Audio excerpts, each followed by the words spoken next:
Okay, so we are recording. So Brandon is whenever you'd like to start, we are ready. Hey, good afternoon, guys. Happy to connect with all of you guys today. I realize that some of you guys, I guess, are competitors and we'll be competing against each other. But for today, we'll all be essentially one big group. Feel free to ask questions and we'll go through all of that here shortly. But typically when I start my team meetings, which would be around now, I cancel my team meeting for today. So I'm sure I have some teammates that are thanking you guys.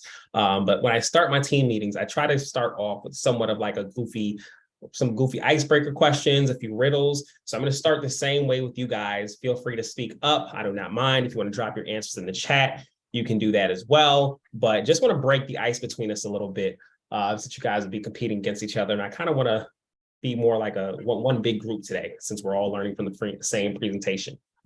Okay, so my first question for you guys. What word is pronounced the same if you take away 4 of its 5 letters? Do not look on Google.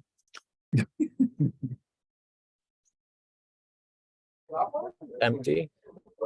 Empty. Empty? Empty. How does that work? Because if you take the E, it pronounced empty. If you take the Y, it pronounced empty. And it goes. But you have to take away 4 of its 5 letters at once, not separately. That was a good guess.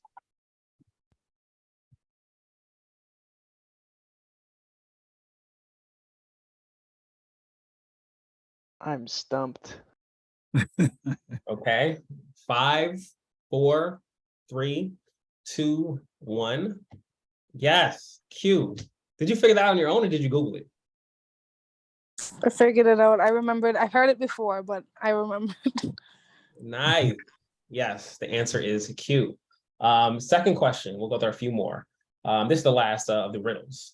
What do you throw out when you want to use it, but take in when you don't want to use it? Hair? Did you say hair? Yeah. Nope. Hair.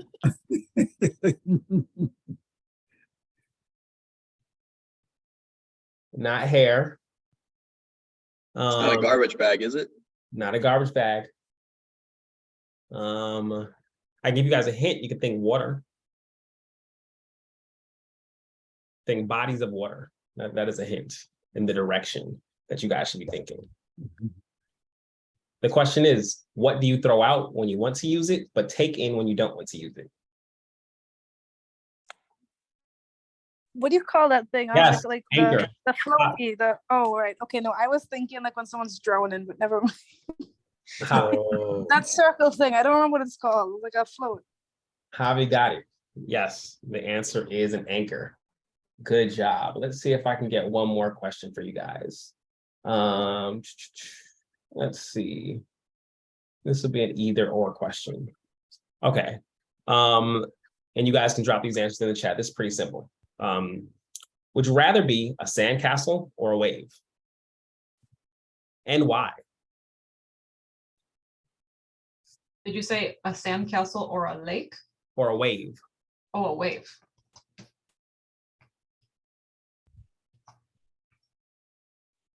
Anyone want to speak up? Sandcastle. Waves. Okay. Wave.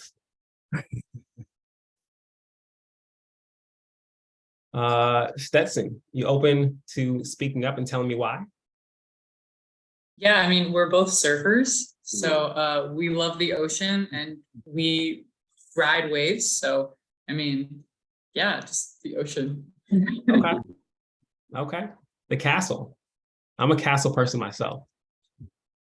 All right. So we're going to go ahead. I'm going to stop playing with you guys. I know we have work. Let me share my screen.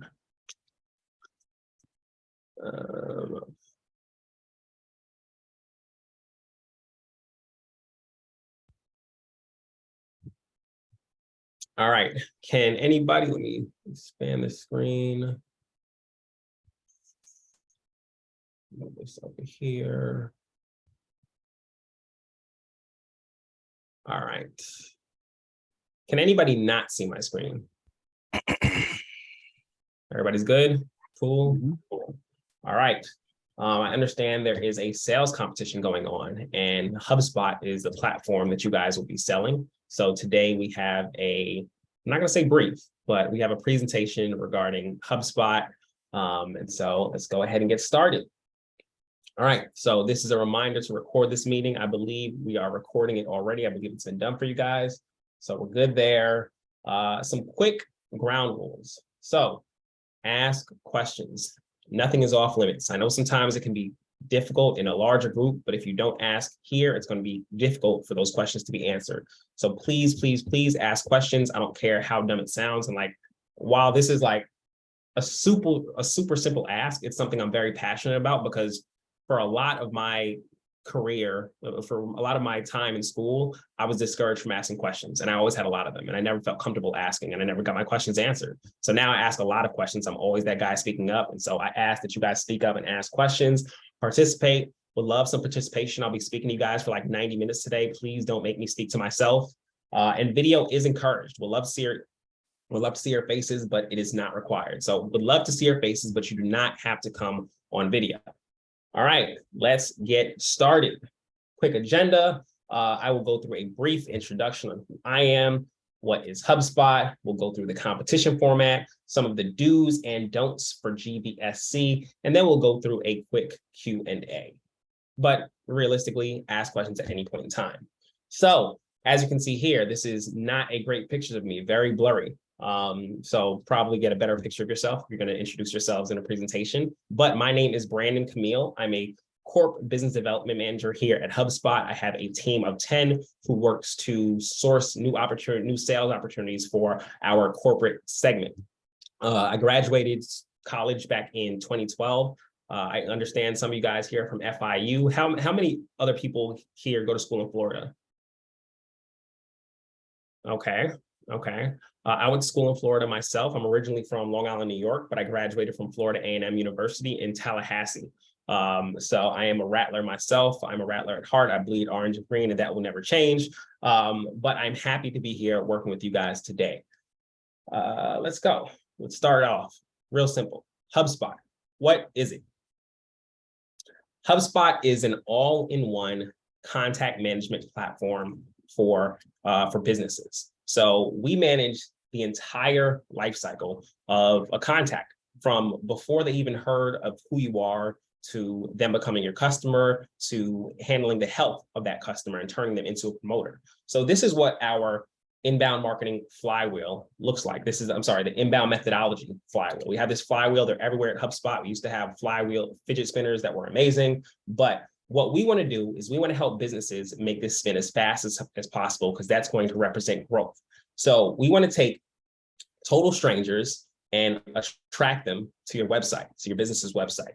Through that, once we get them on your website, we want to convert them as a lead and turn them into prospects. From there, we want to engage our prospects through marketing emails, through a sales process, and from there, we want to turn them into customers. We want to delight our customers with a good service, with a good product, with good customer care. And we want to turn them into promoters. And promoters speak to who? They speak to strangers. They tell them about our platform. And that is the inbound methodology, where we spin this faster and faster, and we help companies grow. And one thing I'm not sure if you're going to see in this presentation, but the HubSpot, one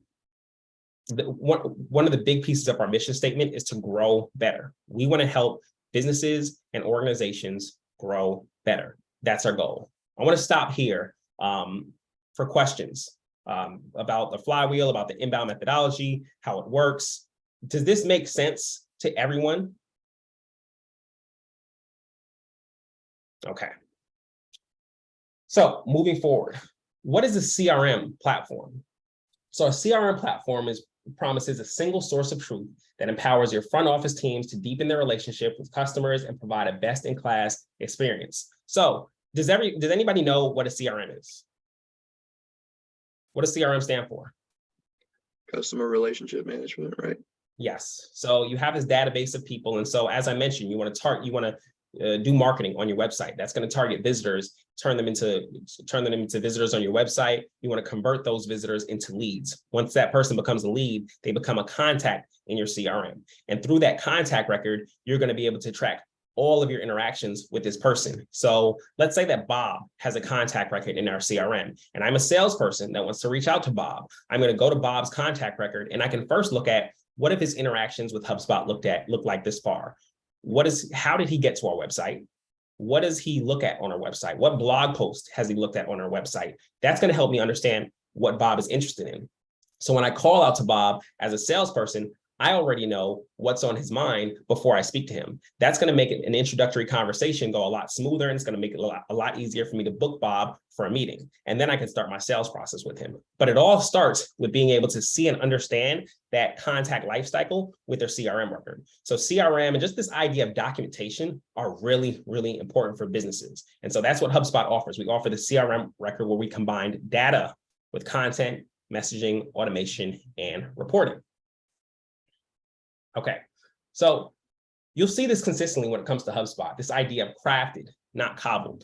The reason you're going to see that is because some of our competitors, they just represent one part of the process. So you'll have marketing automation tools like Constant Contact. You'll have CRM tools like a Salesforce. You'll have social media tools like Hootsuite. You'll have paid advertising tools like Google AdWords. And so companies combine all these softwares, all these platforms together to create a customer journey.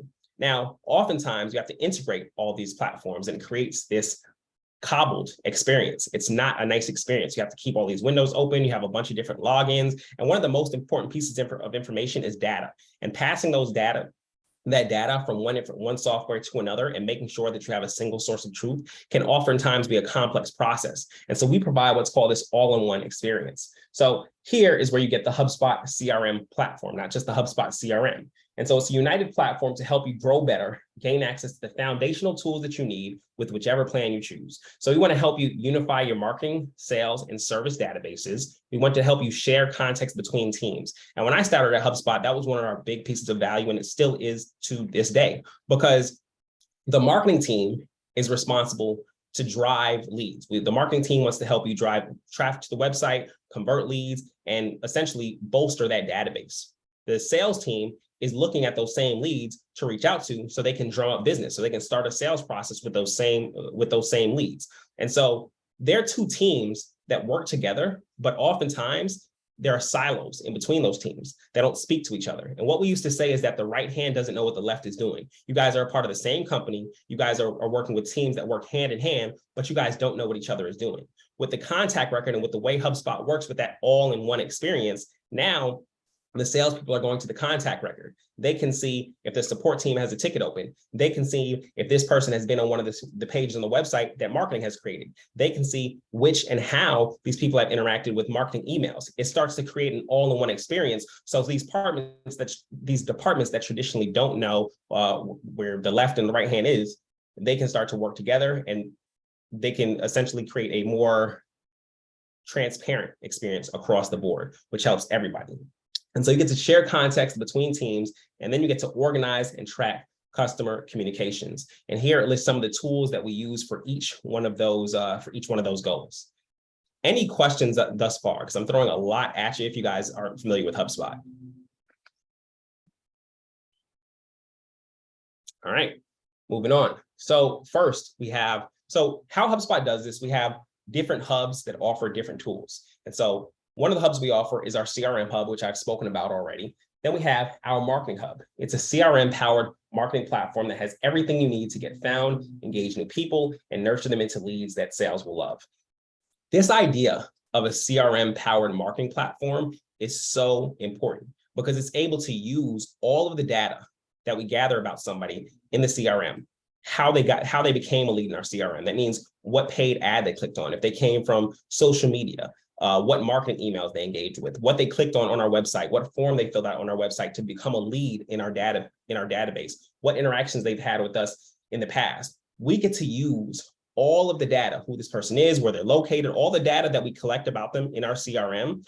We then get to use that data to market to them. that makes for a way more cohesive marketing experience that is more likely to get engagement from the prospects in our database. And that's how inbound marketing works. And so the idea of CRM powered marketing isn't something that everybody's able to do, but because we have an all-in-one experience here at HubSpot, HubSpot is actually really good at that.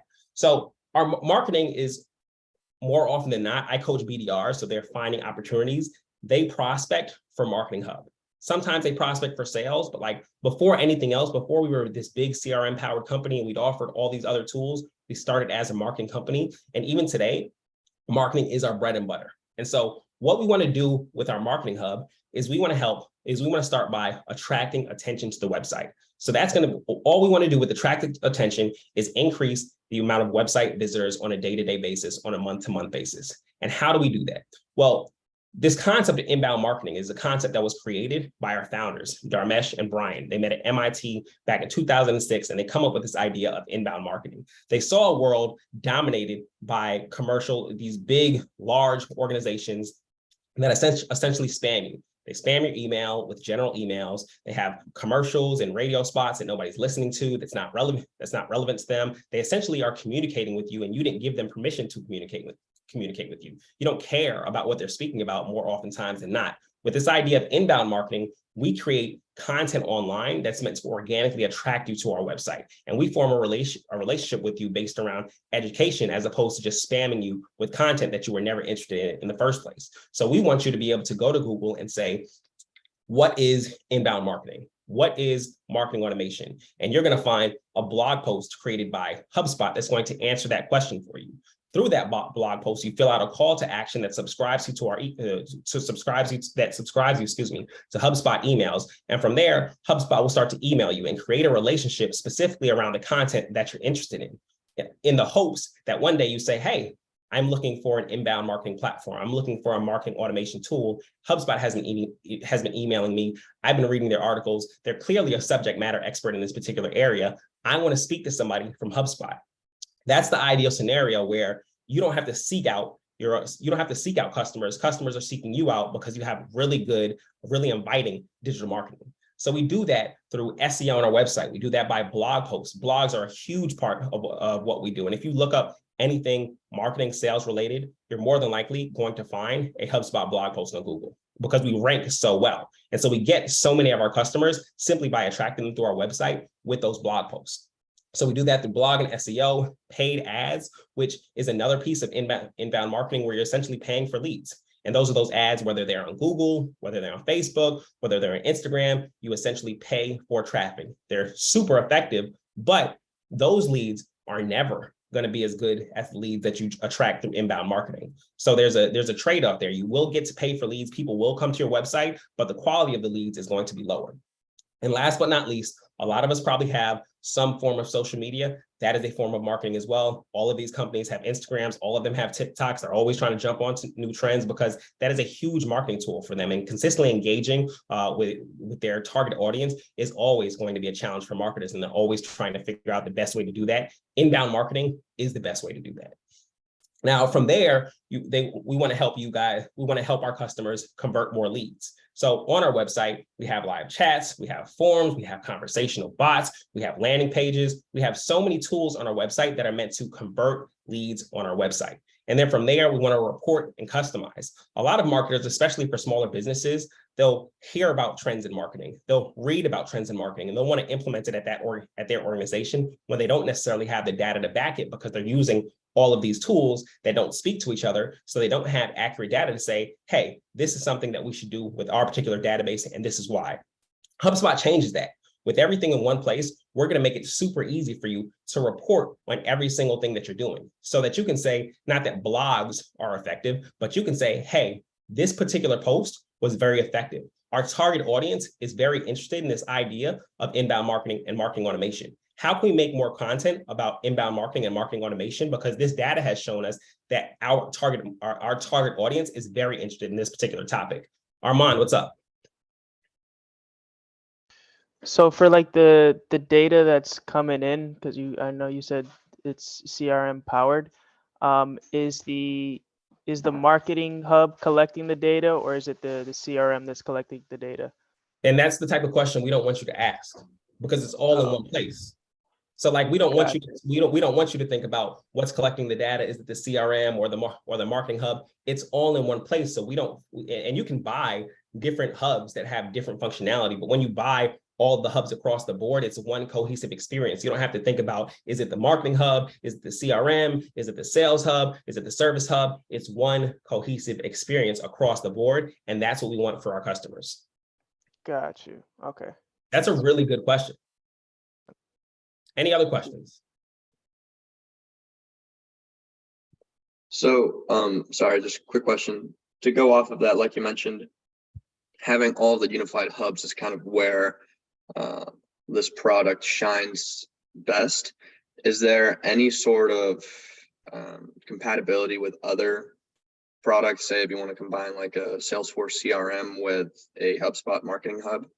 Absolutely. So we have an open API, and our open API allows for all sorts of integrations. We also have what are called native integrations. So we integrate with tons of platforms. One of the most popular platforms that we integrate with is Salesforce. So we have a natively built integration. So that means you don't have to have a developer come in and build an integration between these two platforms. We have essentially a program that exists already that links Salesforce and HubSpot, and it does what's called a bi-directional sync, which is just like it sounds. It syncs data both ways. A lot of integrations will be a single directional sync. So they have an integration set up, but it only pulls data from that platform into HubSpot.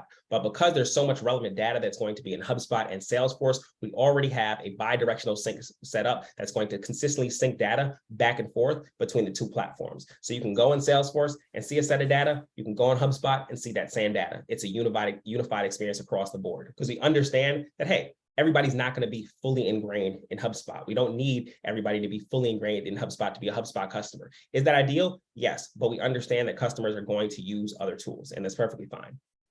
Okay, awesome. Appreciate it. Thank you. Yeah, not a problem. Any other questions? What were the name of the founders, real quick? Dharmesh.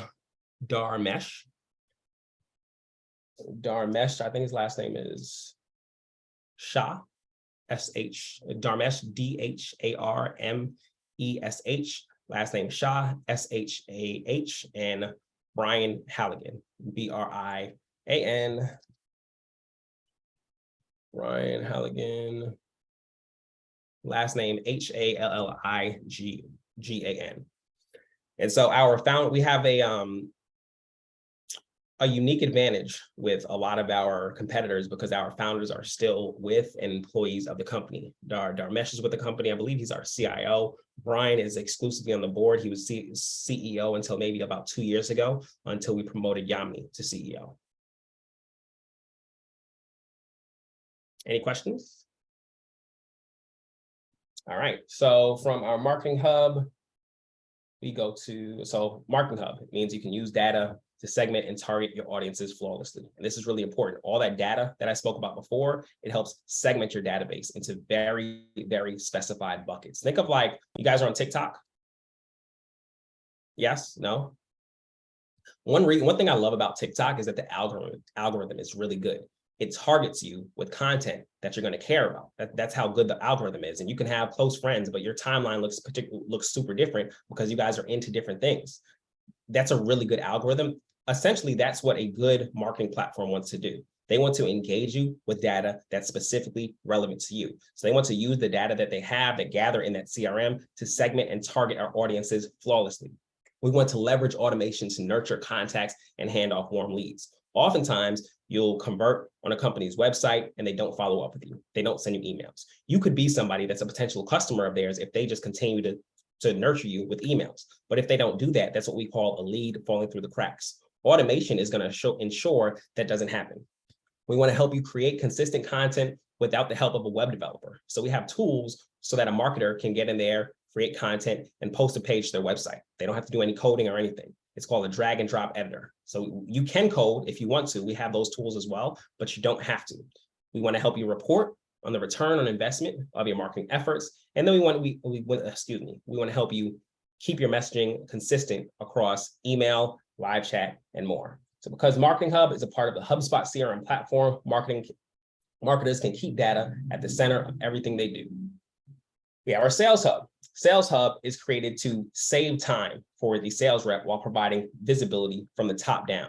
So for the everyday sales rep that's an individual contributor, we want to make your jobs a lot easier with quick tools across the board that are going to help you be faster and more effective. For the managers and the people higher up in the organization, we want to help provide more visibility so you can understand what's working and what's not, so you can scale things that are helping reps be successful across the board. So we offer time-saving tools that give you a deeper insight into your prospects, automate busy work, and help you close more deals faster. We do this by helping you start conversations, some of these tools here, deepen relationships, and then manage your pipeline. So you can understand, do we have the amount of deals we need in our pipeline? We call them deals. Other companies may call them opportunities. So if I say deals, I use that with opportunities interchangeably, but opportunities is the industry standard for a new sales process that you're starting with a company. But you want to be able to look at your pipeline. You want to say, hey, I have enough business in my pipeline to help me get to my goal this month. Does anybody know how much business needs to be in your pipeline to meet your quota for the month on an average month?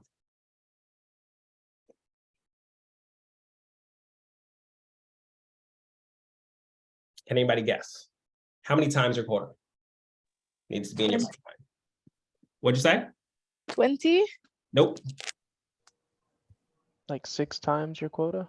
Five, Armand, you were really close. But if you have 5 times your quota in your pipeline for a company, for an individual contributor, you put yourself in a very good position to be able to hit your goal on a month-to-month basis. So like I mentioned before, when a Sales Hub is meant to help your sales reps start conversations, deepen their relationships, and manage the health of their pipeline. So this means you can use data to prioritize your outreach and predict your pipeline health. You can leverage automation and put prospecting on autopilot so you're not manually having to prospect every single day. You can create sales enablement content that's accessible and on brand. You can report an efficiency with robust forecasting and sales analytics that you don't have to go to other departments for.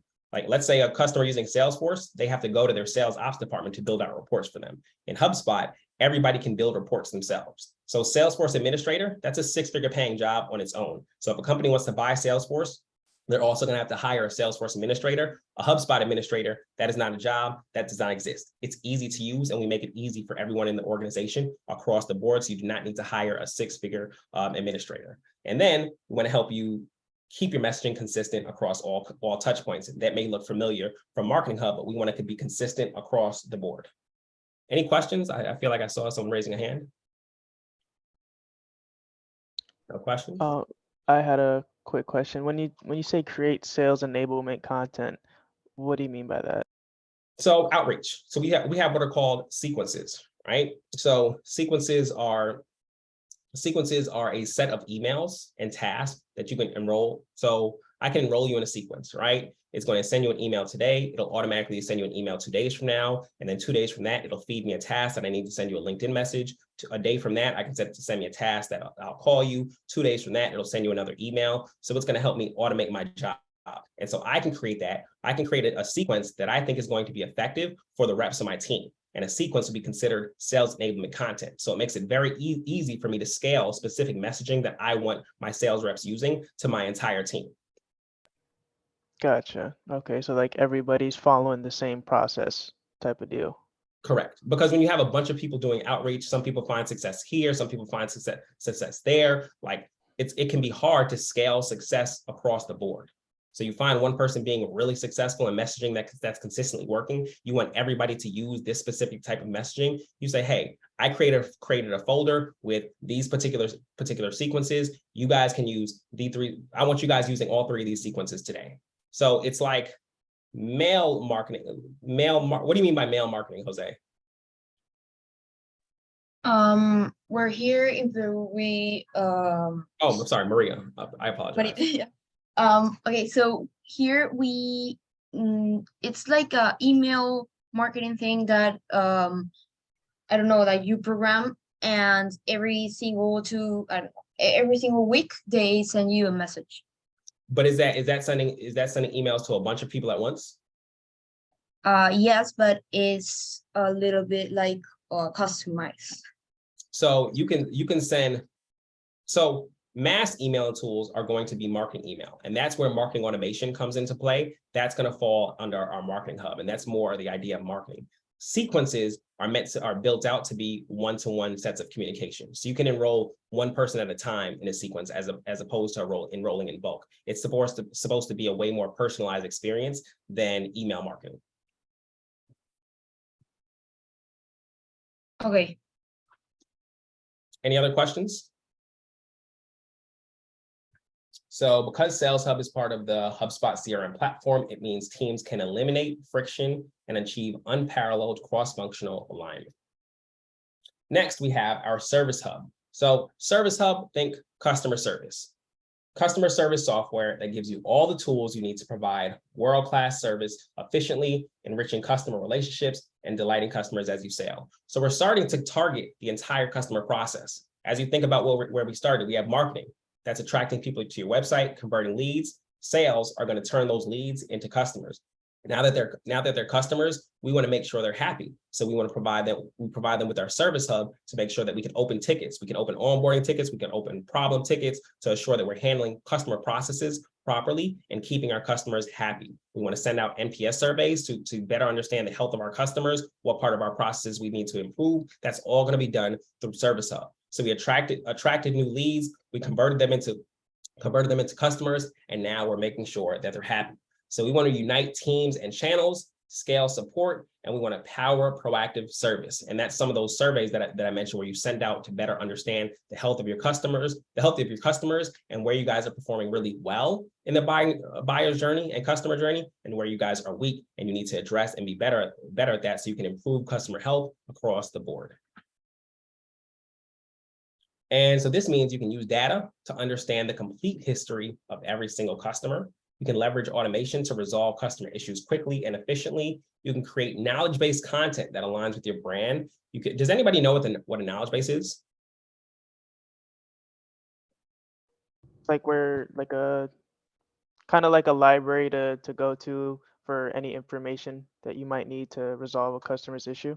Yeah, it's basically do it yourself. Like, we don't want to deal with you. I'm kidding. It's not that we don't want to deal with you, but at the same time, we kind of don't. If you have people that are manning your live chat and manning customer support, the more tickets that we can deflect with the knowledge base, that's better efficiency for your company. You don't have to hire as many customer service people. So you get to save money by allowing people who probably don't want to speak to a live person anyway to get these answers themselves. And we do that through a knowledge base, which is oftentimes going to be essentially a separate section of our website. It shouldn't have any marketing or anything on there. It's just meant to answer questions for your existing customers. So we want to help create knowledge-based content that aligns with your brand, report on customer insights and the efficiency of your service, as I mentioned before, and tackle all of your messaging right from your CRM.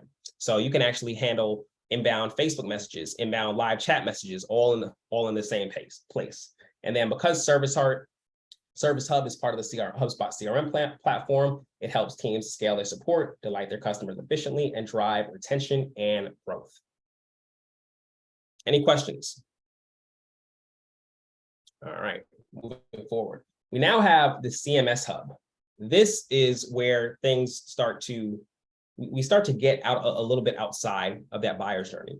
Anybody know what our CMS Hub is, what it does? It's a content management system. Yep, content management system. What is that in simple terms? Basically you manage all the content on like your website. That's where you go to update information, stuff like that. So very simply, it's a tool to help build your website. So you guys have probably heard of Squarespace. To a lesser extent, you guys have probably heard of maybe WordPress. That's a really popular one, but these are tools where you can build a website. So this is now a tool that's going to be in the same place with your marketing, sales, and service, where you can actually build your website with a drag and drop editor. You can use coding as well if you would like, but it's one place that you can use to have everybody access your website. You don't have to go to a separate tool for that. You can now manage your website all in one place. So you get to create a remarkable website experiences with ease. You can optimize and personalize your website very easily, and you can manage your growing digital presence. You get to grow your business by incorporating your website into your growth machine, which in digital marketing, it already was. Now, because CMS Hub is part of the HubSpot CRM platform, it means you can turn your website into a CRM-powered website. So you can use data to build personalized and sophisticated experiences. You can leverage automation to help scale your website. You can create better content by removing gatekeepers. So you don't have to go to another platform and ask people for permission, and then then have a bunch of people that need to work on a web page, have a bunch of coders that don't know anything about marketing working on your web page. You get to build that web page by yourself, and then you get to report and optimize effortlessly and keep your messaging consistent across all touch points. Make sense? Quick question. So for the first part, like using data to like personalize your website, I don't know if you could think of any examples that people or like some of your customers have done that before.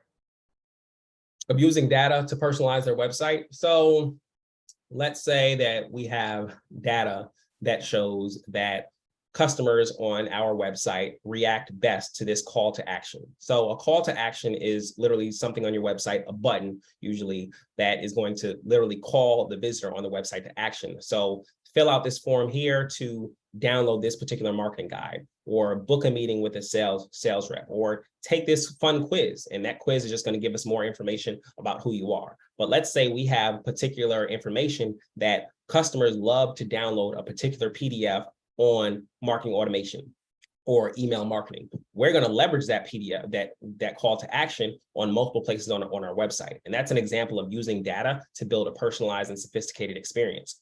Furthermore, let's say somebody came to our website before and they filled out one of those forms and they downloaded a PDF. Well, we now have the information. We know what type of a device they're using. We know what part of the world that we're in, and we likely know a little bit more about their geographical data. So we can now, and we know their interests as well. So next time they come to our website, we're going to know that it's this person again, based on their IP address. And we can market to that person differently this time than the last time, because we know exactly who that person is, and we now have data on that person.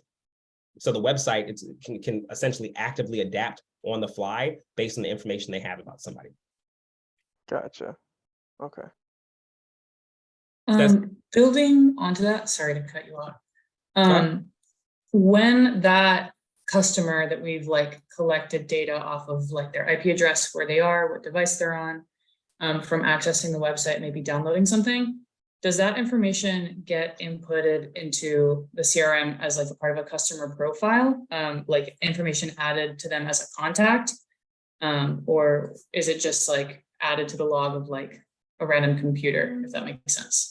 So it's added to the customer contact. Now, whether you're showing that data or not is going to be up to you. We have what we call contact properties on every single customer record. Now, on the left side of the screen, when you pull up a customer record, there's essentially a customizable piece of the contact record that you get to put, let's say, 10, 20, 30, 40, 50 pieces of contact information that you need to see every single time you open up this customer profile. And then the rest of them will be hidden.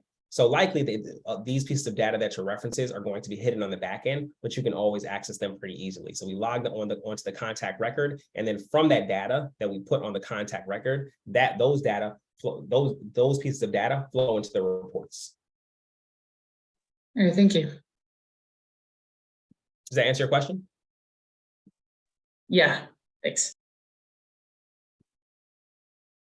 All right, now, the competition format. We talked about HubSpot, what it is. I know you guys were here for a competition, so let's switch gears and speak a little bit more about that. So you're going to be competing in English and/or Spanish. There are 3 rounds of competition for each language, and each round is meant to simulate a stage of the sales process. So round 1, this is meant to simulate a connect call or a cold call in the sales process. They can be 2 different things, but it's going to be your first touch point with the prospect in the sales process. And so you want to get to know the prospect a little bit. With every stage of the sales process, you're going to want to gather information to discover any issues the prospect may be experiencing. And that is something you don't stop doing throughout the entire sales process, because this discovery of information is so important through locking in these sales. And then last but not least, all you want to do in that first piece, either it's a cold call or a connect call, you want to secure a second meeting to further the sales process. So your goal on this first call, it's not to sell, it's not to do anything else aside from getting them to the next meeting. In round 2, this is going to be what we call a discovery call. And as mentioned before, the discovery call is the most important piece of the sales process, because that's where you're going to gather all of the information that's going to define what you present to them on the back end of the discovery call, but also how you tee up the tools that you want to be showing when you're showing the platform on the demo.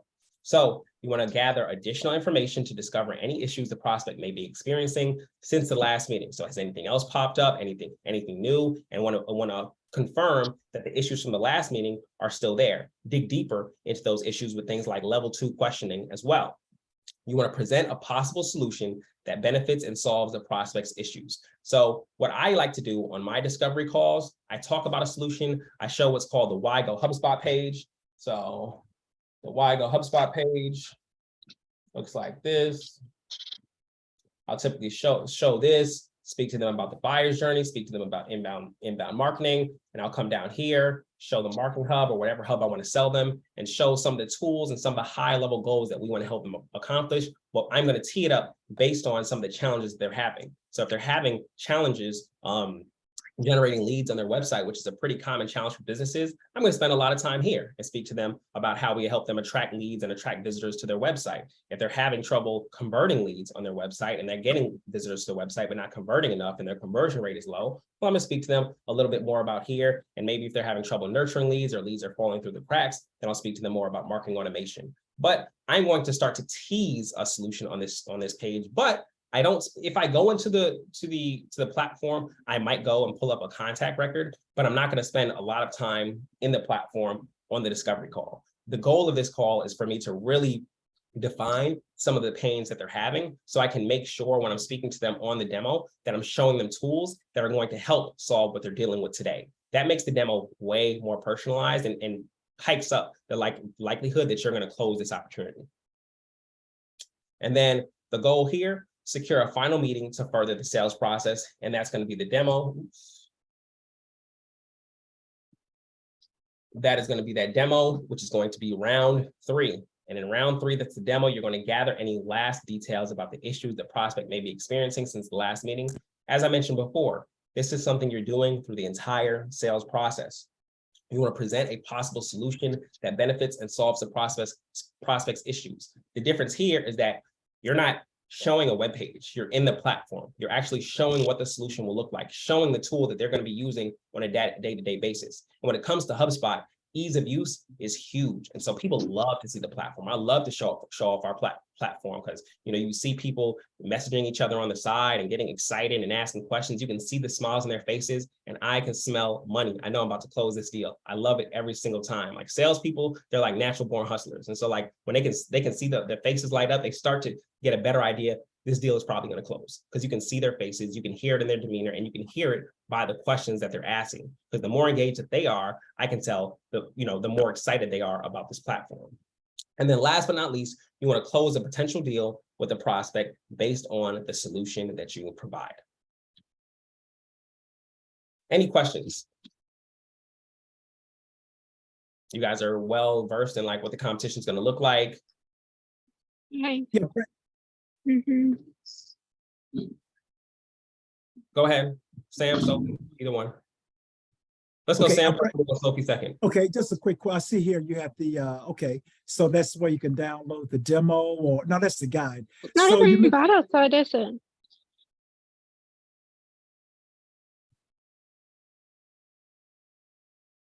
Okay. Yeah. Brandon, did you get the question, Brandon? No, I did not get the question. I'm sorry. Okay. Yes, the demo that you mentioned, will the students have the ability, is there a dummy demo or something like that they can pull down as part of their presentation for round 3, or how does that work? I'm honestly not sure. I'm not Okay. all the information that I was told, all the information that they should need, and I don't know if Chrissy will be able to join this call at any point, should be, and I guess this only covers round 1, so you get more content for every single round that you guys are in. But this is attached to the presentation. This is the seller's guide for the role play in round 1, and it gives a little bit of context to the situation, the scenario that you're going to be in, so you can complete round 1. So my assumption, I don't know all the details of the competition, and I apologize for that, but you should get additional content for each round of the competition. Right. Okay. Thank you. Sophie?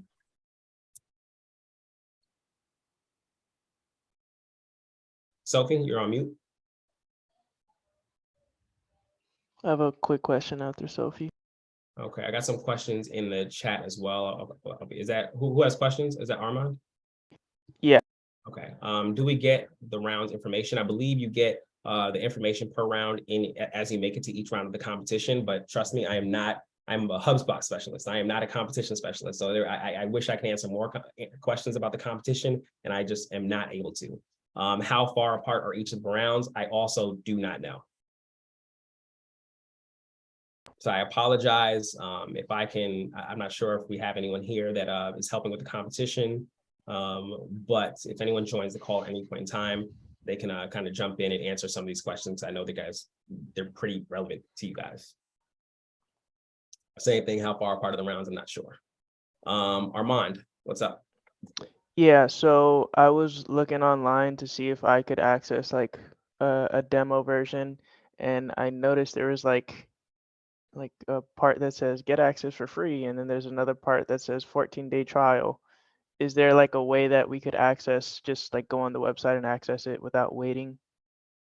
You guys can download it. Any of you guys can always download a free version of our CRM on our website. And you guys can create a login for yourselves, and you guys can play around with our free version of our CRM, which is also going to include free marketing tools, free sales tools, and free service hub tools. I would more so recommend like finding a video online that can walk you through some of that stuff, because like just getting into it on your own without any real goals behind it may be sort of complex. So being able to see videos online where people are using it in live action and looking at case studies to understand like how people are utilizing our platform today, that may be a little bit more helpful. But what's going to be important for you guys to understand as a part of this competition is going to be this idea of pain and value. And so you want to be able to understand and define the pain that the prospect that you're speaking to is having. And then as you start to understand pain, and I guarantee you guys, there's a problem between business problems and business pain. And that's where things like level 2 questioning come into play. And I'll come right back there. But once you understand what that pain is, you want to understand how HubSpot solves specifically for that particular pain. And that's what we call value. And the better you can link and connect pain with value, the better you're going to do in this competition and in sales overall. So let's talk about this idea of level 2 questioning. You find out a company doesn't have a marketing automation tool. That's what I call business problem, right? Business problem is usually going to be the first issue that you figure out. I can't go through this with you here because that'll probably like be a little bit biased, and that'll probably be helping you out with the competition. But like somebody tells you they don't have a marketing automation tool, that's probably that's going to be what we call a business problem. What you want to know, and this is the next question that you want to ask. This is a level 2 question. It's so key. How is that affecting your business? That's the question that you want to ask. So they don't have a marketing automation tool, so they're not following up with their leads, and so leads are falling through the cracks, and they're not able to close enough business. So not having a marketing automation tool is causing them to not be able to close enough business. Not closing enough business, that's pain. That's a real issue. Like that's a real issue because that's debilitating to your business. You can't keep missing your sales quotas. That's not something you can continue to do as a business. So that's the difference between a business problem, which is like, you can fix it, but it's more of a nice to have rather than a need, and their business pain where they need to address that problem. Because when you have that need, when you can understand that need, it helps put you in a way better position to position what the value of your software is and how that value is going to help them address that pain and affect their overall business. You want to talk about marketing automation tools? There's tons of marketing automation tools on the market. They're going to just make your product a commodity as opposed to really understanding the value of what you're selling. And the better you can present the value of what you're selling, the more successful you're going to be in sales. What are some common objections that you run into in the sales process? Money is a pretty big one, depending on the size of business you're working with. So I used to work with small businesses. I work with corporate now. Corporate, you don't find money as a sales objection as much. Corporate, you're going to find way more of, not right now. Now's not the time. We're too busy. They see switching to a new marketing platform, switching to a new CRM platform as a really, really big lift for the organization. It's going to be a big lift. It's going to cause a lot of friction. And so for a bigger side, a larger organization, that's something that's very scary for them. So they're going to see the process as a common sales objection, where small business, oftentimes it's things like price that end up being sales objections.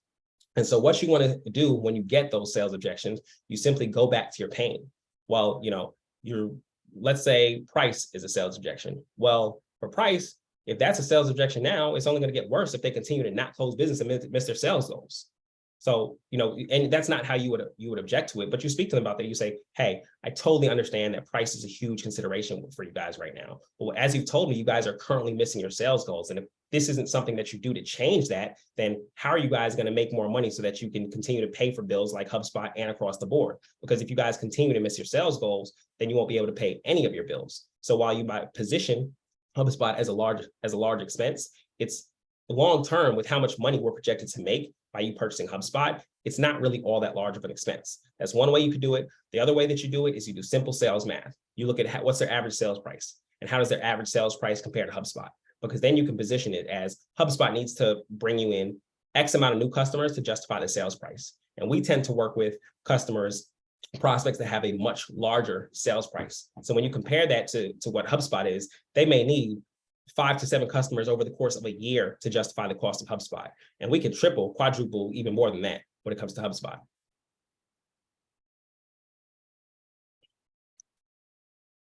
Any other questions? Have I answered your questions? I know I'm kind of trying to get to everything. And you guys can contact me via email. I will drop my email in the chat.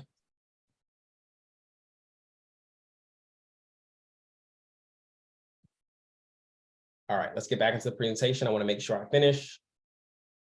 Okay. So how you're judged? You're judging your approach, identification of needs, as we've spoken about. That's finding that pain. Those are going to be those needs. The product presentation, that's going to be the demo, overcoming obstacles or objections in the sales process, and then closing. How do you do at closing? And then overall, your general skills. How smooth are you? What is your business acumen like throughout the sales process? Does anybody have any questions about what these different elements look like? What's for general skills real quick? Mm-hmm. Like, what are some of the general skills that they'd be looking for? I think that's going to be a lot more of your business acumen throughout the sales process. So little points, are you active listening throughout the sales process? Are you asking good questions throughout the sales process? Do you come with their website up? Do you come with the Why Go HubSpot page up as you're going through the sales process? Are you able to smoothly talk about what HubSpot is and to easily tell them that, hey, this is a contact management tool to manage contacts even before they come into your database till after they become customers? Or do you stutter and is the what is HubSpot question answered with like a real long spiel that's not necessarily all that understandable? But it's going to be your business acumen throughout the sales process. Brendan, if I could add to that, I just want to let everybody know that you can find the weights and also a sample of what the judges are being asked to score you on the website. I have just put the link in the chat, FIU-GBSC/scoring-guidelines. It's in the chat, so you guys can click that and save it. But it is on the GBSC site. You can just click the training and materials section, then you'll find it. But essentially, to give you an idea, in the first round, you will have a bit more of a weight on like the identification of needs. I believe it's up to 50% of what your score is in round 1. And then that changes depending on the round that you move forward. Moving forward, you'll have more weight put on product presentation and overcoming obstacles.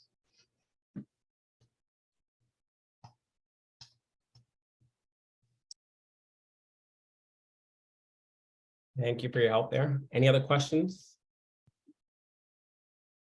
Do you have answers to any of the questions that came up earlier regarding the competition?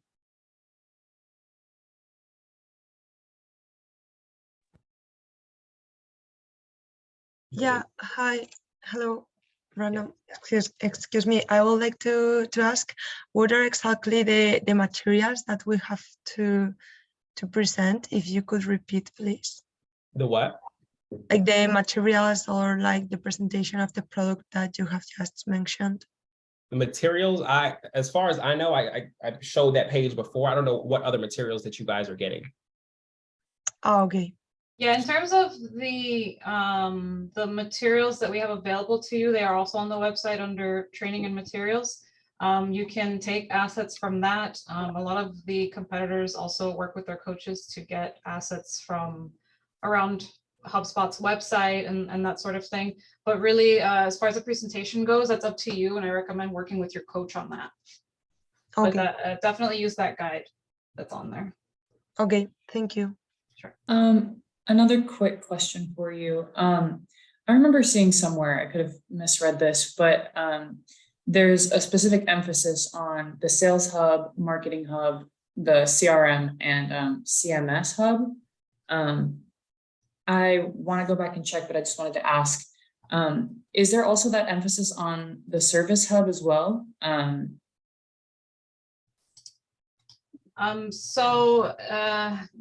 Let me go over the role play in English. Have you had a chance to review the role play? Have you been practicing with it?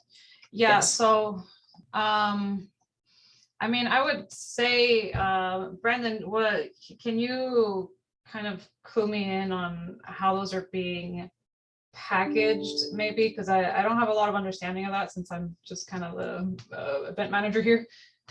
Yeah, we can talk about packaging. I'm just reading through. But based on what the role play is looking for, it looks like they're looking for a lot of different, let me see, CRM features. Sorry to cut you off. I'm just asking. I watched the video for the boot camp in English last year, or the last time this competition was hosted. And in the PowerPoint or the presentation, it was emphasized that there would be specific focuses on those, like the CRM, Sales Hub, Marketing, and CMS, and not really the Operations Hub or the Service Hub. So I'm just asking if that's the same this year. I could be wrong, but in terms of what you're looking at this year, I mean, according to the role play, you know, for example, this buyer is focused on growth, it looks like. But I think it's a little bit different than what it was last year, but I couldn't exactly tell you what that Service Hub is for. I'm sure Brandon can tell you if that's going to be more integral to this particular role play. Yeah, so looking at this role play right here, the focuses will likely be on like CRM, which is a part of really the entire growth stack, but like you can look at it as a sales tool and our marketing hub. So right now they're growing. They're typically, that means they're bringing in a lot of leads. Okay, well, how are they nurturing those leads, or are leads falling through the crack? That's something that HubSpot can fix with marketing automation. So you think of that as far in terms of marketing hub, but you also think of like with all the growth they're experiencing, how are they tracking what their sales reps are doing? How are they tracking their pipeline? And how are they documenting everything and reporting on all of their growth overall? Because oftentimes when businesses experience growth, they don't have the reporting to help them keep up with that growth. So they don't really know what's going on, and they don't have track of everything. So I'd ask a lot of questions about reporting, how they're reporting on success, what products are they selling a lot of? Like I'd ask way more about reporting, what they're reporting on, and how they're measuring their current growth. That's going to be both marketing and sales, because some of those tools and some of those measurements are going to work hand in hand. But they're dealing with growth. I think marketing automation, how are they nurturing their leads? How are they tracking the sales process, and how are they keeping up with all of this growth? Because oftentimes people they grow a lot and there's not enough employees on board to be able to handle this growth. And that's something that happens in the real world. Right now, you're seeing like the reverse of that in the tech world. You see a lot of layoffs in tech world across the board. A lot of companies hired a lot during COVID because their demand just shot up, and they had all these new customers, all this demand. So they had to hire new employees to deal with all this demand. But as the pandemic started to die out and the world went back to normal, some of that demand died down. A lot of these tech companies that you see laying off people, they hired a lot of people to deal with that demand. That demand is no longer there. So they're not bringing in all of this money to justify the amount of employees, and that's where you get layoffs. So looking at this, my answer to your question is probably marketing and sales.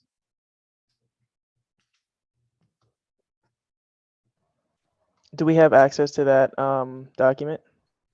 Yeah, everything is on the GBSC website under training and materials. We've got the role play, we have the product guides, which is similar to what was presented here today. And later this week, we will also have this recording up, as well as tomorrow's recording of the Spanish training session as well. So all that stuff is available to you on the GBSC website, which I put in the chat.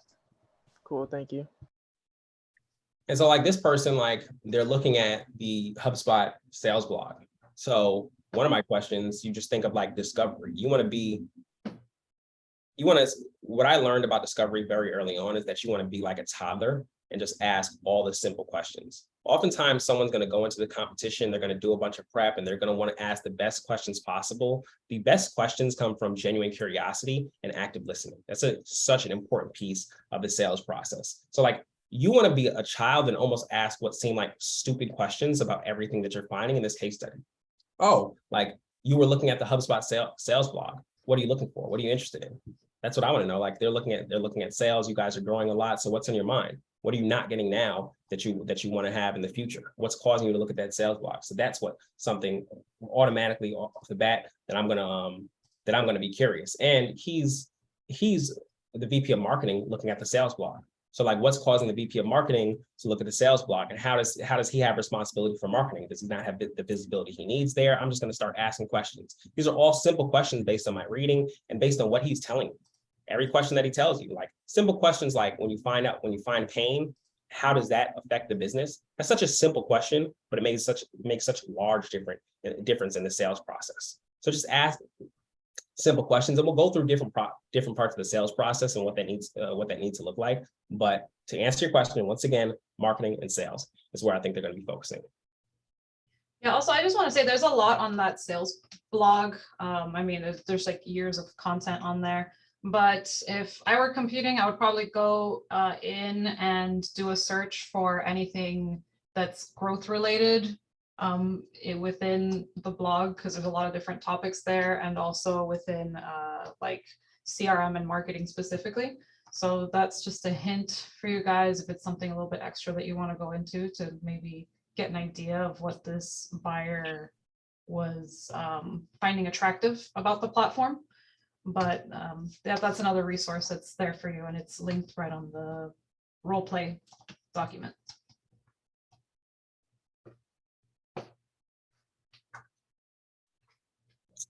All right, so last we touched on is how you're judged. What slide am I on? Okay, that is not good. All right, we're gonna start moving through this. All right, so the first thing, so we're gonna start talking about the sales process and what to expect and type of skills that you need to be considerate of in the sales process. So let's first acknowledge that people generally distrust salespeople. And right here, you see the used car salesman. Everybody, when people are talking about salespeople and they want to insult you, they call you a used car salesman. So more times than not, people don't like dealing with car salesmen, let alone used car salesmen who are wearing odd-looking blazers. It's just like nobody wants to deal with that person. So they're distrustful of salespeople. So you think first about how can you build that trust, and you want to build what? What's the word I'm looking for? Rapport. Pain. What? Pain. You want to build, you said pain? Trust. You want to build trust. It's a word. So you're looking to build what with the prospect? Trust is important. Rapport. Yes. A relationship. Rapport is the word that I'm looking for. You want to build rapport.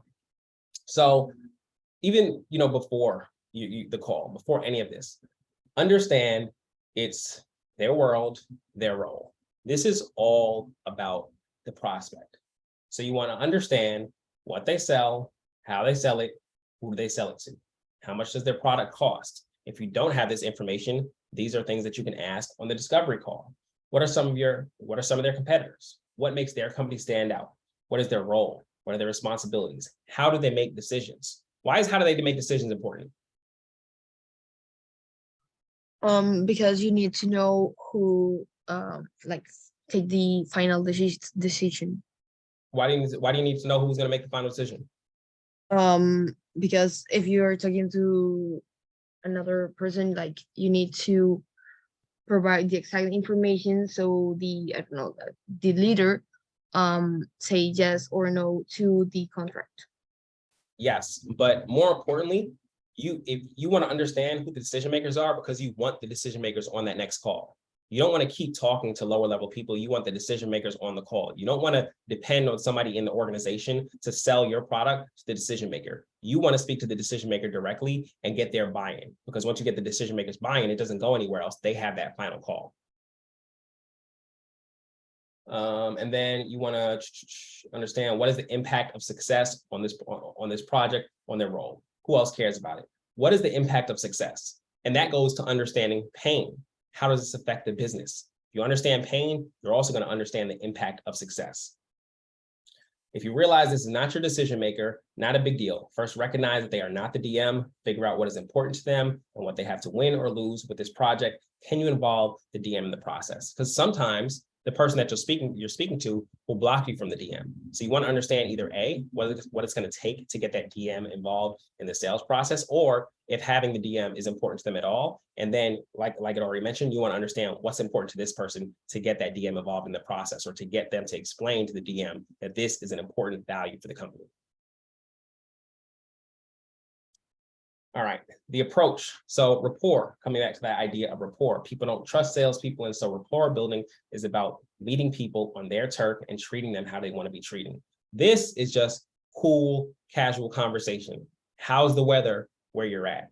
Did you see the Knicks won last night, even though that doesn't happen too often? Whatever the case may be, whatever's going on in the world, if you know something particularly about them, like bring it up, be cool. Like this is just general conversation, making that person feel comfortable. Get them speaking, ask them about their life, get to know them personally. That's how you build rapport and start to break down that wall, because naturally they're not going to trust you. So you want to research people beforehand. That's how you're going to understand who they are, some of the things that they care about, some of the things that it might be cool to bring up.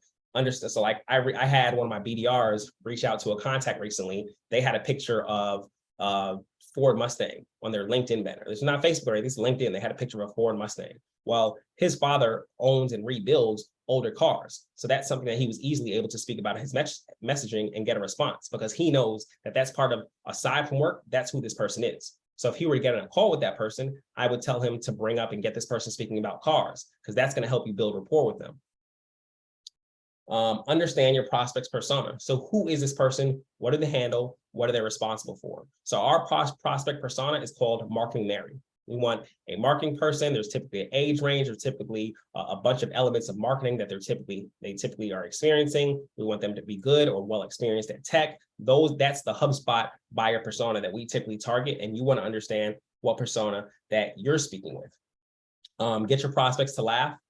For some people that's easy. Some people you can tie in some cheesy jokes, like doesn't matter. Get them laughing in some way, shape, or form, even if you have to make fun of yourself. Ask good opening questions. Know when to switch the sales conversation and set an upfront contract. Anybody know what an upfront contract is?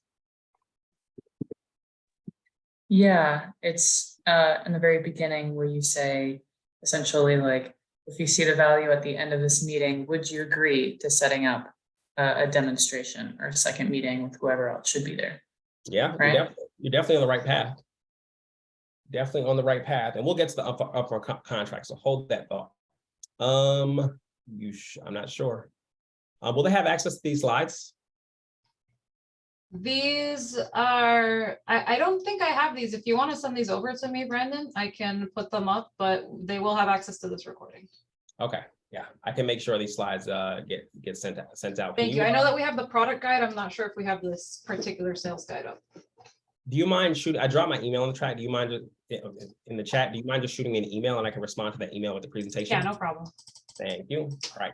So your initial approach, what not to do. Don't say hello and go straight to business. Don't spend, but also like these people are business people. Don't spend too much time building rapport. They came here for a reason. Let's make sure we have some fun in the very beginning of the call, but we have to move to business. What do you want to do? You want to introduce yourself and your company, connect with the person, connect at a personal level and build trust. You want to establish the reason and the agenda for the call and transition smoothly into the needs identification. That's where you're starting to find pain and ask more questions to your particular prospect. Okay, as I mentioned before, You want to set an upfront contract. You're going to do this early on in the call. This is going to set expectations for your prospect. And it's a very important part of your sales process because you essentially outline the sales process and you're going to get buy-in to that from the prospect. So what they can expect on this call, if this call goes well, we're going to schedule the next call. That's what we're going to do there. And oftentimes from there, we're going to schedule a final call. You outline the sales process, what you're going to discuss and do on each particular call, and ask them, does this work for you? Number one, that's going to help you understand if you're missing anything that's going to be relevant to the buyer. So they'll tell you if you're missing anything in your sales process. And two, it sets their expectations. So they're not caught off guard by anything. So the upfront contract has to happen in each and every sales process. So appreciate the time. Is 10 minutes still work? That can be a simple upfront contract. Naturally, you have questions about HubSpot. The purpose of today is to understand what you're hoping to get from HubSpot, answer those questions, and determine if it makes sense to continue an evaluation. Amazing. Obviously, to help us understand, I have some questions about your current processes, understand some of your challenges, how you sell, because the better I understand, we can see how we can add value. The word is a bit weird there. But, and last but not least, typically at the end of this, we'll either have alignment or we'll agree it's not a fit at the moment, at which point I can send you some introductory resources. So this is an example of what an upfront contract would sound like. You're simply setting expectations for this call and the next call and the sales process overall. Make sense? Has to happen at the beginning of the call, right after you build rapport. Oh, just a quick comment. I know that what you have up on here is just like a general example, but just so to be clear with everyone, so no one's confused, we're doing 15-minute meetings. I know you put 10 minutes as an example, but just so everyone knows, it's still 15 minutes, so no one panics.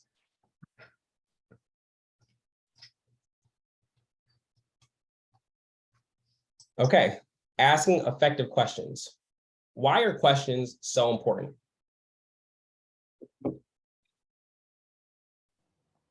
They help you discover your customers' needs and pains. Yeah, simple as that. Like, they help you learn more about the prospect, understand their needs, understand their pains. What are their goals? What are they looking to do? What's important to them? You have to ask questions, and you have to ask good questions, but you need to be making sure that you're asking open-ended question. What's the difference between an open-ended and a closed-ended question? I always like to think of closed-ended questions. There's questions that can be answered with a single word or a short phrase. Yep. Open-ended, kind of gets the customer talking a little bit more, for sure. Simple. I keep mentioning the question, how does that affect your business? They have to give an actual answer to that. They can't just say yes, no, or answer that with a single word. All of your questions, as many as possible on a sales call, need to be open-ended question as opposed to closed-ended questions. Which type of question is better? Open-ended. Yes. On a sales call, you need to be asking open-ended questions. They are better because they get the prospects speaking. That is what you want. There is a time and place for each type of question, but for this project, for what you guys are doing for this competition, you guys are going to want to focus on open-ended question and asking effective open-ended questions. So here's a link. You guys will get this presentation with 20 open-ended sales questions that will get the prospect speaking. Active listening. This is something I might have mentioned before, but as you guys ask questions, you guys are going to get responses. And there's a particular mindset that you need to have when it comes to getting answers to these questions. So oftentimes, specifically people like you guys doing a competition, you guys want to sound good. You guys want to make sure you're putting your best self forward in this competition. So the prospect is speaking and you're thinking about what you can say next. That is not what you want to do. Not what you want to do at all. You want to listen to understand. So you want to hear what they're saying, and you could easily ask the next question based on what they're saying to you, as opposed to just, and you can have a list of questions beforehand. If you have a list of questions, you won't have to think about what that next question is if you don't have another question to ask, but you want to ask, you want to genuinely listen to what they're saying, so you can ask questions based on their answer and not just ask the next best question. That's how you get to those level 2 questions, as opposed to missing key pieces of data. Oftentimes people will fly past questions, simple questions that they're supposed to ask. Like, let's say somebody's like, hey, they're using Salesforce. Something that you'll get from Salesforce customers is that Salesforce is clunky. right? People say, cool, and move on. Ask the next question. Okay, how's reporting going? What? Somebody said Salesforce is clunky. What the hell does clunky mean? That's what I want to know. What do you mean by clunky? How do you define clunky? Tell me what that means. Because clunky doesn't do anything for you in the sales process. HubSpot doesn't solve for clunky. But if they tell you that, it's hard to see the customer journey and you have to do it in multiple places, or creating reporting is difficult for them, that's something that HubSpot can solve for. That gives you the data that they're going to need. So active listening is so important in the sales process. And if you guys decide to go into sales as a career choice, like, active listening is going to make you better at life. It's going to make you better at communicating with your family, with your friends, and even loved ones, because it totally changes the way that you communicate. So I talked about why this is important. How do you signal to somebody that you're active listening? It's a good question. You can repeat back what they just told you, and then continue from there.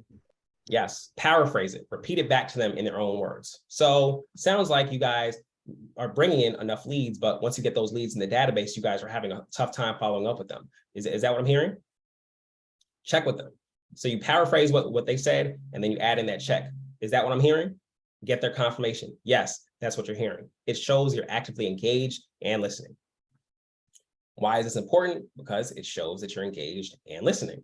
2, when is active listening helpful in the sales process?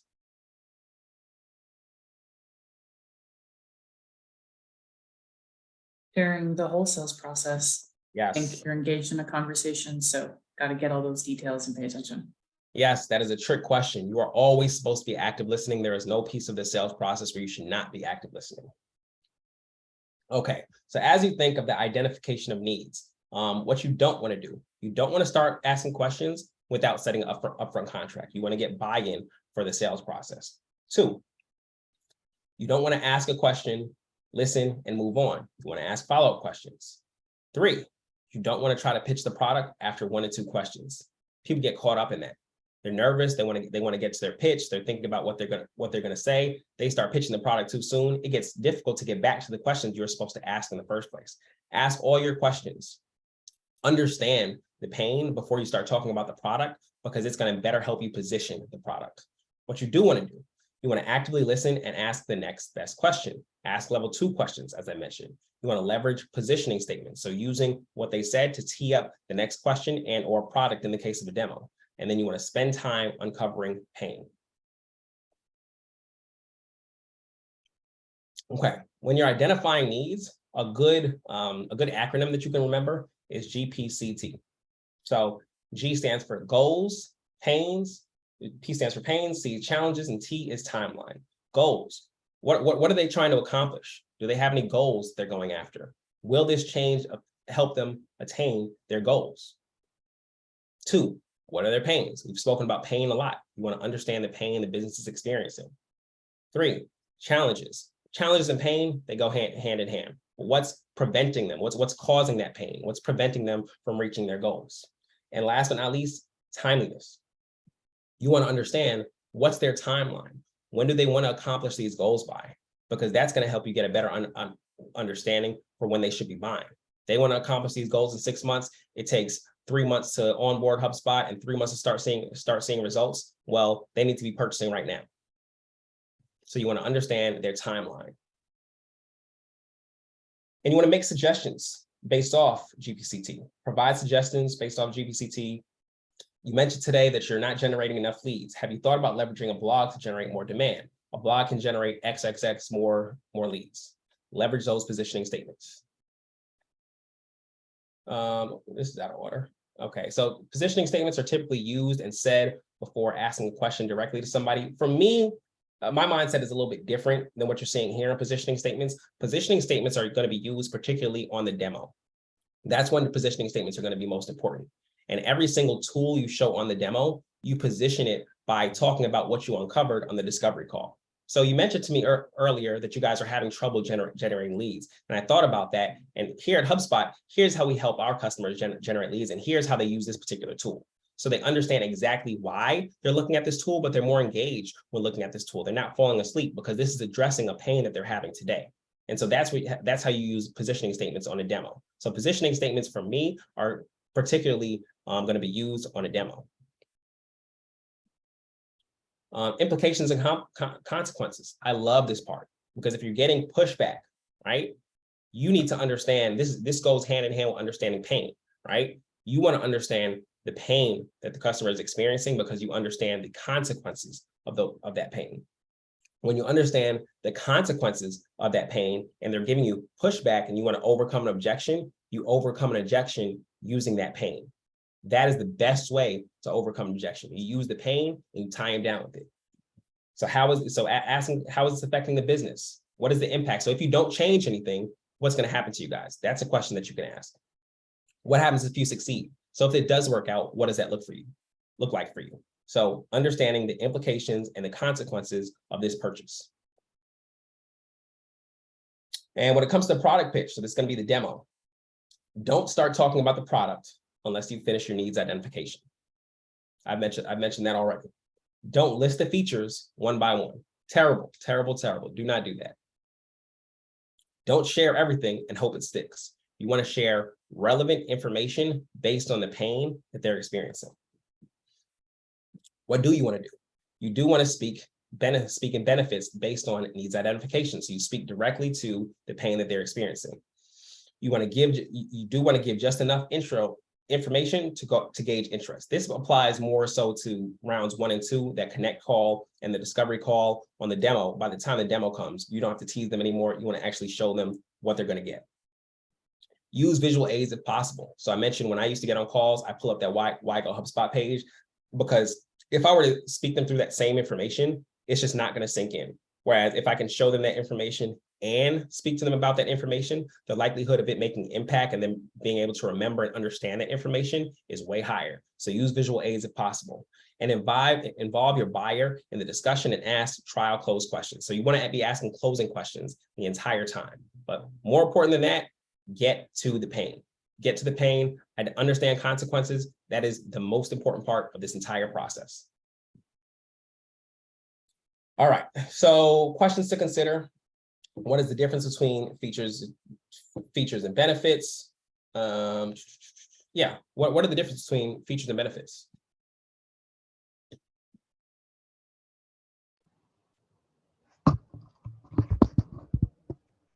A benefit is like basically applying a feature to like directly what a customer's pain might be, and maybe in like a form of a story of how it would solve the pain, while the feature, you're just listing something that the product does. Yep, great answer.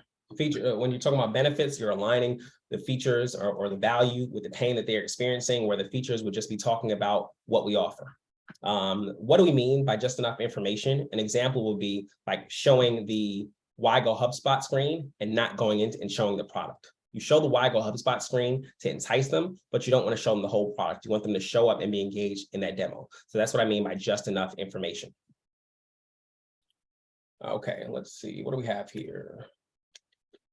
What's next in this presentation? So here are some focus areas of HubSpot.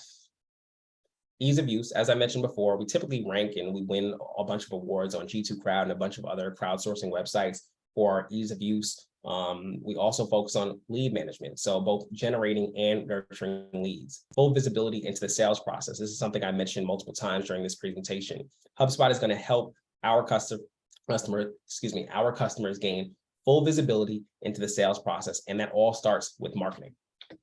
We want to be able to view and segment tickets. This won't be as important for what you guys are dealing with. It may come up, but a lot of these are going to be way more important. And last but not least, you want to enhance reporting, understand the client journey through marketing, sales, and service. So it makes reporting very easy across multiple departments and understanding the relationship between those departments. Okay, and overcoming obstacles. What you don't want to do here, you don't want to ask for the next meeting without checking for concerns. You don't want to ignore any emotional responses and go straight to the solution. You guys are people. You understand what our emotional response is. If there's a look on their face, if they're sighing, if something's off in terms of their reaction, prior to that, hey, you look like you look like you're not a fan of that. What's going on? Tell me a little bit more. Call it out. Ask them for a little bit more information, because it's going to come up again. whether you're in the room or not. If not, it's going to come up when you get off the call and they're just not going to buy. Whereas if it comes up on the call, you get an opportunity to address that pain and get to ease that tension before you get off the call. What you do want to do, you want to seek to understand and not respond. So don't just like ask questions looking to respond.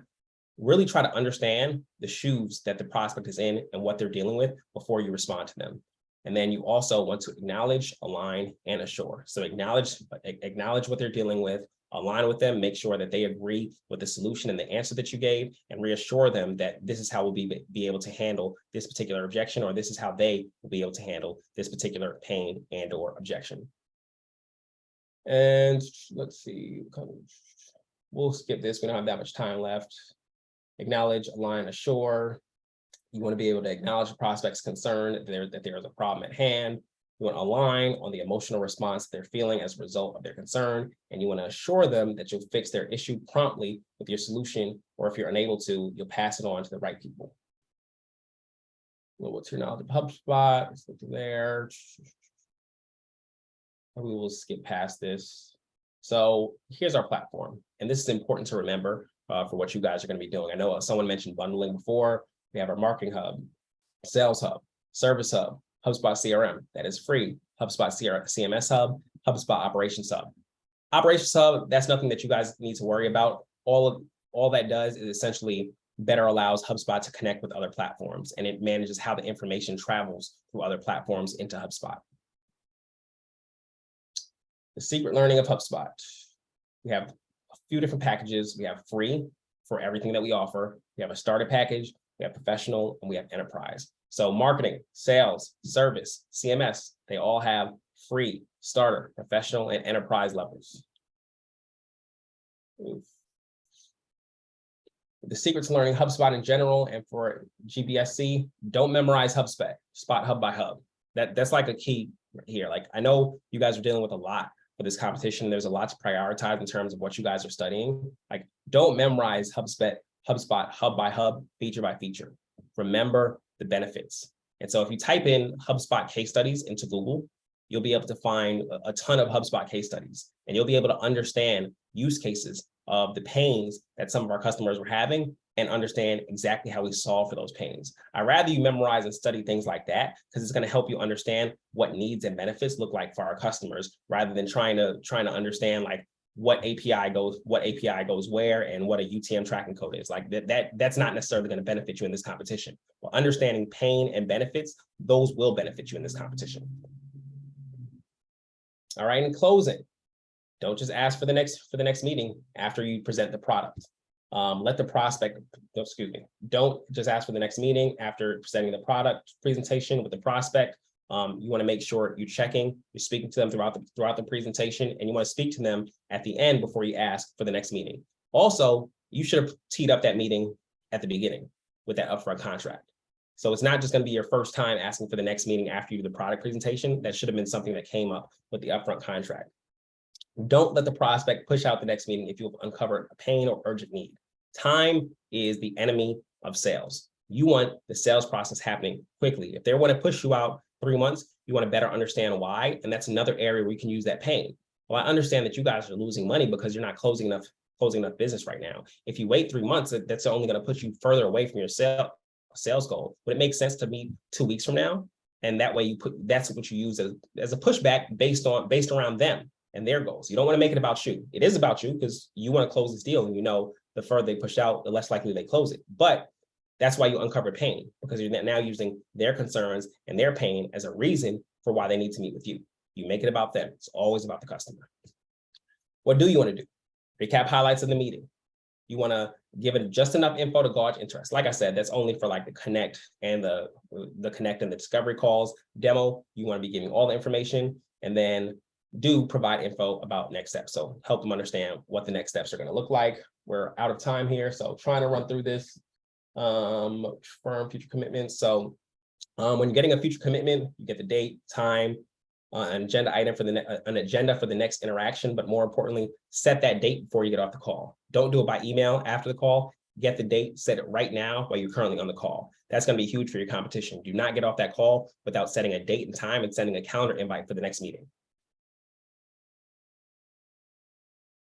All right, example closing statements. Based on what we discussed today, does anybody have to go? I know I'm a little bit over time here. And you guys will get the recording. You guys will also get this deck. Let me write my team. I'm running late to a meeting.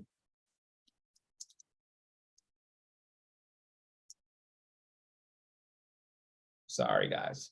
All right, so some examples of closing statements.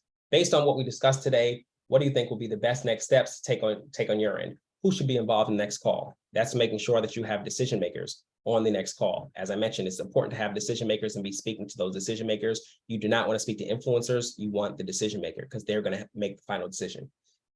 Later rounds. When it comes to making a decision like this, how does your company go about that? What are you trying to understand here? Who the decision maker is. Not just the decision maker, but you want to understand the decision-making process, because oftentimes there may be multiple decision makers. They may have to put a request into someone higher in the organization. So you don't just want to understand the decision maker, you also want to understand the decision-making process. What resources do you count on for implementation? So you want to understand how big a lift implementation is to them, so you can explain that when you're trying to close things down, what implementation is going to look like for each department. Also, when do you want to start implementation? That goes back to understanding their goals and what they're looking to accomplish. Because if you can understand what they're looking to accomplish, you can better prescribe them. You want to be a doctor here. So you're prescribing them when's going to be the best time to start based on what they are looking for. Not what you want, what they are looking for. Oh, we're done. Q&A. We made it. I know you guys had a bunch of questions throughout, but if you guys have any questions right now, I'll be happy to answer them. If not, I know I'm 5 minutes over on time. So sorry, I hate running meetings late, but that is a ton of slides to get through. But yeah, any questions that you guys, I'll be happy to answer. Any questions that you guys have?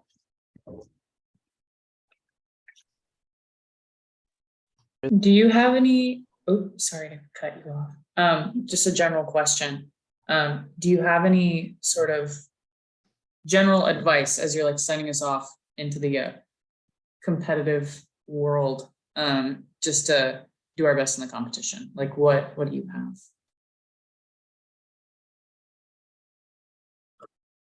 I would say to role play as much as possible, because you want to be able to be genuinely curious on the call, or when you go up for the competition. You don't want to be like struggling with what you're going to say next. So I'm a big fan of boxing. Oftentimes when somebody starts out with boxing, right, they start them out sparring in the gym. The first thing they need to get used to is getting used to the idea of punches coming at them, so they can think when punches coming at them. Because a normal person, you start throwing punches at them, they're going to get nervous, they're going to panic. That's your natural response. The more you do it, you start to get more calm under pressure. You can start thinking when you're having punches thrown at you, as opposed to panicking. That's where you want to be at. You want to be able to think during the call. You want to be able to actively listen during the call. You do not want to be panicking. So genuine curiosity is going to be my advice to you guys. And a way that you can do that on a call is by consistently role playing. Thank you.